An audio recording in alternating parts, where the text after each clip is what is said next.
3 years ago today, I would have told you that both Christian Yelich and Cody Bellinger were destined to be in the Hall of Fame, and you probably would have agreed. But entering 2023, Bellinger was non-tendered by the Dodgers, and Yelich's contract is considered one of the worst in baseball. The 2019 MVP ceremony capped off historic seasons for the two rising superstars. Bellinger was just 24 years old when he won the award over 27-year-old Yelich. Not only were these guys great lefty hitters with sweet swings, but they were also marketable. You all remember the MVP commercial.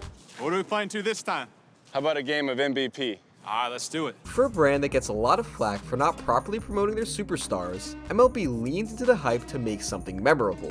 But at this point, that marketing campaign is memorable for all the wrong reasons. The purpose of this video is to figure out what made these stars so great and why they burned out so quickly. Were their best seasons flashes in the pan? Did they just get worse?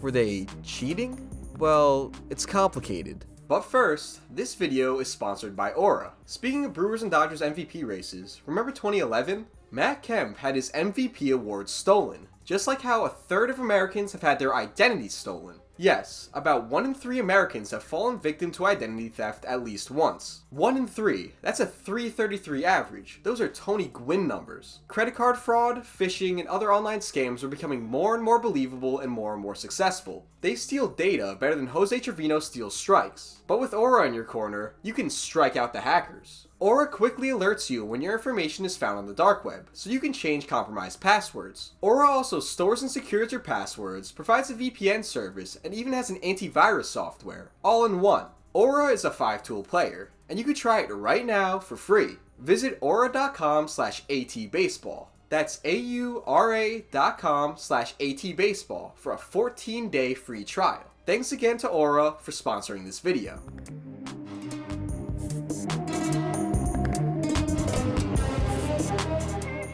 This chart represents Christian Yelich's rolling 81-game OPS throughout his entire MLB career. Yelich only played in 49 AA games and completely skipped AAA when he was recalled to the Marlins on July 23, 2013. His adequate production kept him starting in the Marlins lineup, but it didn't earn him a single Rookie of the Year vote. In his first 2 seasons, he almost never dropped below league average, as indicated by these white lines. He was a consistent 10 to 15% above average, which made him a good player considering his great speed and solid defense. We can see how he started off 2015 in a pretty rough slump before having a fantastic second half. But his first truly impressive hitting season came in 2016. I feel like I find myself talking about Barry Bonds in every video these days, and this one's no different. This will be brief, but it's a part of Yelich's story. Bonds was the Marlins hitting coach in 2016. The gig only lasted 1 season, and according to then president of the Marlins, David Samson, it was an absolute disaster. The worst interview Samson had ever been a part of? Barry Bonds interviewing for this job. He mentioned how Bonds focused on tutoring and hanging out with Giancarlo Stanton, the guy who needed the least help hitting. Bonds apparently stormed out of the locker room, shocked, when D. Gordon got popped for PEDs. He took naps in the clubhouse and put in minimal effort as a coach, and I'm not here to dispute that, but Samson gets one thing completely wrong. He claims that no one got better because of Bonds. Well, Yelich will tell you himself that Bonds played a key role in turning him from a great player into a superstar. Early in 2016, Bonds introduced Yelich to a drill to help him get more lift and backspin on the ball, essentially by chopping balls off the front of home plate, then slowly bringing them up until their line drives. Yelich entered 2016 with 20 career homers. That year alone, he hit 21 on his way to winning the Silver Slugger Award for left field. Here's the thing about Yelich. He's always hit the ball hard. In 2015, the first season with StatCast, his average exit velo was nearly 92 miles per hour and his max exit velo was 112.5 miles per hour, both in the top 10% of the league. But one single stat change shows how Yelich turned those 7 homers into 21, then 36, and eventually 44. The optimal launch angle on a batted ball is about 28 degrees. Hitting balls hard at around this angle results in a lot of homers. The launch angle revolution has been associated with increased strikeout rates and valuing power over contact, which a lot of people view negatively. You're a young hitter. Remember this, forget launch angle. context matters. An average launch angle can't tell a full story on its own, but I believe it's the single most important statistic when discussing the trends of Christian Yelich's career. Out of qualified batters in 2015, Yelich's average launch angle was the lowest in Major League Baseball. Despite hitting balls harder than most, he was pounding them right into the dirt for singles and groundouts. In 2016, he improved to 5th lowest in baseball. But hey, progress is progress, and the results speak for themselves. He had a solid 2017, especially in the second half, before the Marlins fire sale sent him to Milwaukee. By the All-Star break, his numbers were about what we'd come to expect from him, but baseball was about to change.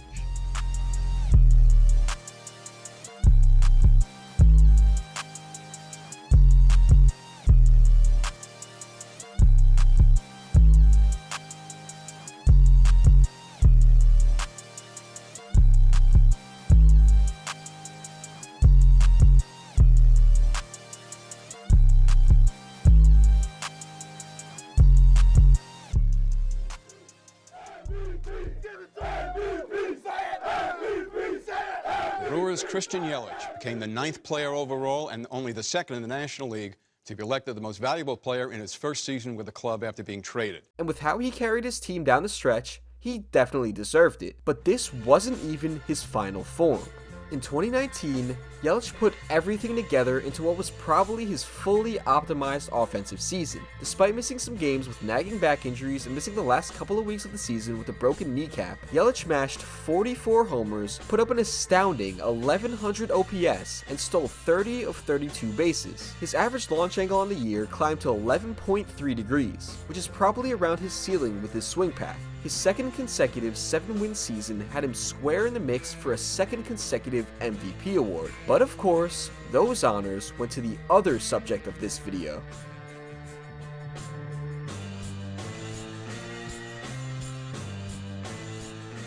Cody Bellinger burst onto the scene in 2017 for the Dodgers. He fell just one homer shy of 40, won Rookie of the Year honors, and finished 9th in NL MVP voting. And he was just 21 years old when he debuted. As for why he was so good, well, it would be easier to talk about the things that he didn't do at an elite level. His only real weakness is that he whiffed a ton, which led to a lot of strikeouts, but he also drew a lot of walks thanks to good discipline, hit the ball hard, launched the ball well, and ran at the same speed as Starling Marte. Besides the whiffs, his only other real flaw was his subpar defense at first, and the Dodgers fixed this by simply moving him to the outfield, where he's been a fantastic defender at more valuable positions ever since. This is all to say that Bellinger's rise was quick. We can see that Bellinger reached heights during his rookie year that Yelich didn't even approach until his MVP season. Bellinger didn't really grow into a star.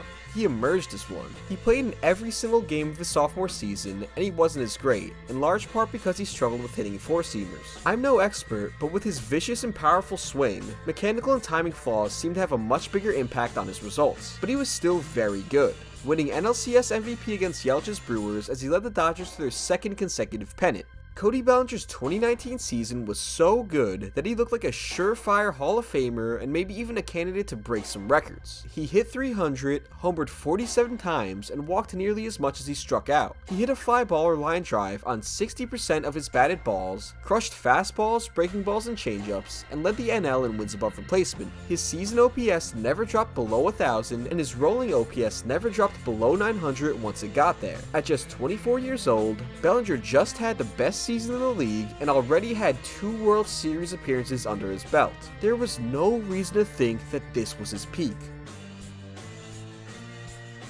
The MVP commercial came out on July 8th, 2019. If you watched baseball that year, there's a great chance you saw this commercial over and over and over. Since that day, both players have regressed significantly. Combining their total output over the last 3 seasons, they've been worth 6.7 wins above replacement. That's 6 seasons of production, and it's less than each of them had in 2019 on their own. If you want the most logical reason behind their drop-off in performance, I'll tell you right now.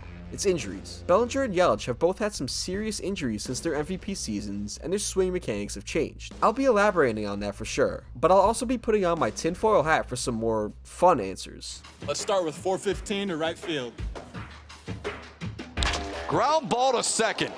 There's one. The relay. Got him. Time! Yelich's 2020 wasn't awful, and it's hard to put stock into the results of a 60-game season, but there was clearly a change in approach. Yelich was much less aggressive, both at the plate and on the base paths. He cut his swing rate by over 10 percentage points and chased less pitches than ever. His walk rate was elite, at nearly 20%. But his strikeout rate was 50% higher than his previous career high. For base running, Baseball Reference has a stat called extra base taken percentage, which measures how frequently players take 2 bases on singles or 3 on doubles. Yelich's percentage was 56% in 2019, but down to just 37% in 2020. He went from Starling Marte levels of aggression on the base paths to Giancarlo Stanton levels. It's very possible that he was playing with the fear of re-injury in the back of his mind. Maybe he didn't want to hurt his back swinging, and it seems like he definitely was worried about his knee while running. This is to say that the injuries had a tangible effect on how he was playing the game, and the effects were apparent in 2021. His batted ball data was nearly identical to 2017. The problem was he was putting the ball in play less and was much less aggressive on the bases. His repeated injuries definitely changed his swing in some way, as his average launch angle crashed way back down to 2.8%,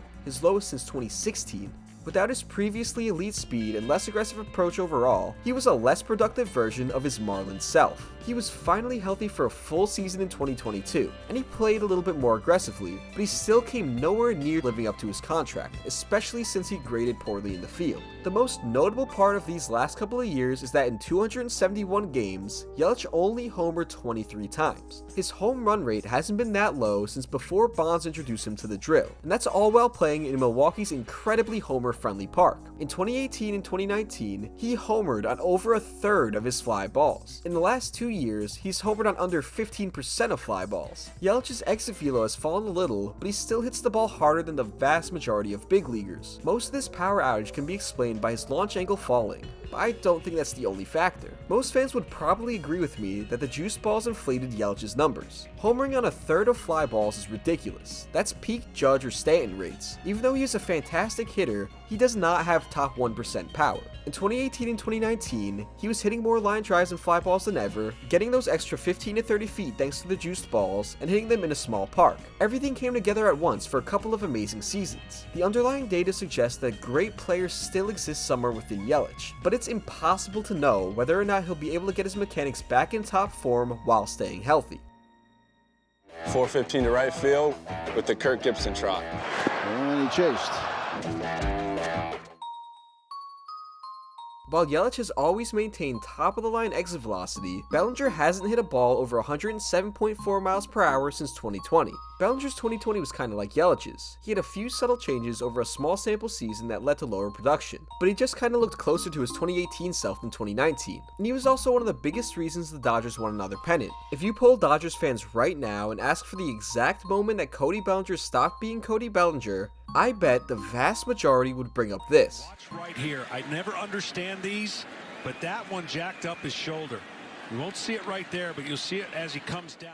He hurt his shoulder celebrating after his go-ahead Game 7 homer in the championship series, and looking at his numbers, it's understandable why the shoulder is seen as the catalyst. He only had 3 hits in that World Series, then he was completely awful at the plate for 2 years. But I think it's a little bit more complicated than that. Tyrion Alexander wrote an article for Prospect Live a few months back about Bellinger's decline, and he points out how the shoulder is people's first thought. But one fact immediately debunks this theory, and Alexander points that out right away. In Game 3 of the World Series, Bellinger hit a line drive 111 miles per hour. He also hit 2 other balls over 107.5 miles per hour during the series, and this was before he even got surgery to repair the shoulder. You might think that that means that the surgery has something to do with it then, but during 2021 spring training, he hit one of just 9 batted balls 107.5 miles per hour. He hasn't hit one that hard in over 600 batted balls since. Alexander's theory is that Bellinger's swing was altered by injury, but not the shoulder injury. On April 5th, Bellinger fractured his left fibula, which kept him out for 2 months. Even though he was out for quite a while, he never fully shut down.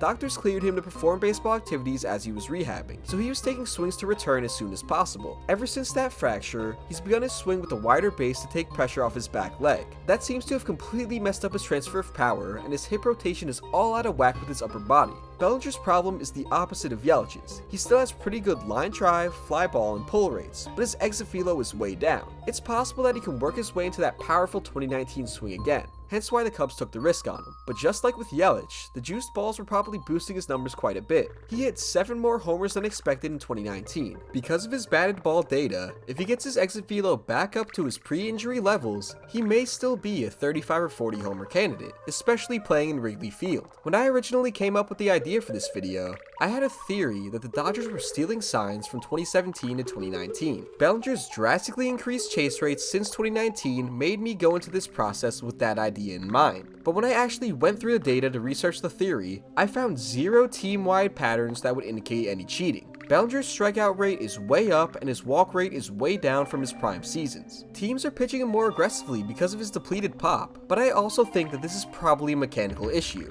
I'm not knowledgeable enough to break down film, but this may have something to do with head movement, or maybe a timing disconnect between his legs and upper body. I don't think a player this talented simply loses all that talent, but Bellinger has a lot of problems to fix, especially compared to Yelich. Bellinger and Yelich both played at their peak levels during MLB's juiced ball seasons. They both regressed mechanically thanks to injuries, and now both are struggling to live up to their inflated MVP numbers. They're also both incredibly talented players with healthy off seasons to work on their swings. Even if they're not the 40-homer, Hall of Fame tier players we thought they were in 2019, I'm expecting bounce-back years from both players, and I'll certainly be rooting for Christian Yelich and Cody Bellinger in 2023.